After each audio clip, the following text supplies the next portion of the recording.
নমস্কার বন্ধুরা, সবাই কেমন আছেন? আজকে আবার একটি নতুন ভিডিও নিয়ে হাজির হয়েছি। তো আজকের ভিডিওর বিষয় উপস্থিত হচ্ছে আর কিছু সময় উইন্ডোজ দেওয়ার পরে আপনাদের কিবোর্ড কাজ করবে না বা কিবোর্ডে টাইপ করলে সেটা টাইপটা হবে না। তো এই সমস্যা কিভাবে সলভ করবেন এটা আমি দেখাবো। আমি এই নিয়ে ইউটিউবে বহুত ঘাটাঘাটি করলাম, কোনো ভিডিও পাইনি। তো চলুন বেশি দেরি না করে ভিডিওটা শুরু করা যাক। তো আমরা আমরা সর্বপ্রথম আমরা কম্পিউটার স্ক্রিনে চলে যাব। যাওয়ার পরে আমাদের যে সমস্যাটা এটা আমরা আগে দেখব। দেখার জন্য আমরা জাস্ট উইন্ডোজে ক্লিক করব। ক্লিক করার পরে এখানে যে টাইপ করলে যে টাইপটা হয় বা এখানে কোনো অ্যাপ সার্চ করলে যে এই অ্যাপস সার্চ যেখানে শো হবে এটা আমার হচ্ছে না।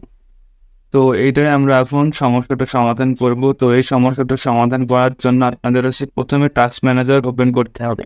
টাস্ক ম্যানেজার ওপেন করার জন্য আপনাকে কন্ট্রোল শিফট এসকেপ বাটন চাপলে আপনার এই টাস্ক ম্যানেজারটা ওপেন হবে। টাস্ক ম্যানেজার ওপেন হওয়ার পরে আপনারা সার্ভিসে যাবেন। সার্ভিসে যাওয়ার পরে ওপেন সার্ভিস বলে যেটা অপশন আছে এখানে ক্লিক করলেই আপনার যে যতগুলো সার্ভিস আছে সবগুলো একেবারে ওপেন হবে।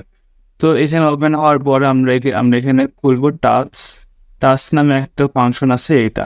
তো আমরা ফার্স্ট অফ অল টি এর ঘরে যাবো। টি এস এর পরে টি হবে এস টি।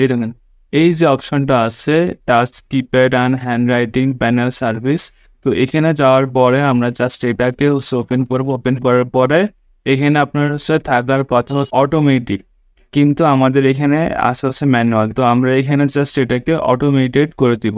অটোমেটিক করার পরে আমরা স্টার্টে ক্লিক করবো। স্টার্টে ক্লিক করার পরে কিছুক্ষণ টাইম নেবে, দিয়ে অ্যাপ্লাই অ্যান্ড ওকে। এবারটা আমরা যাই আমার উইন্ডোজ প্যানেলে, এবং প্যানেলে যাওয়ার পরে আমি যদি কিছু সার্চ দিই সেটা কিন্তু সার্চ হবে। যেমন ওবিএস আমি লিখি, ওবিএস কিন্তু সার্চ হবে।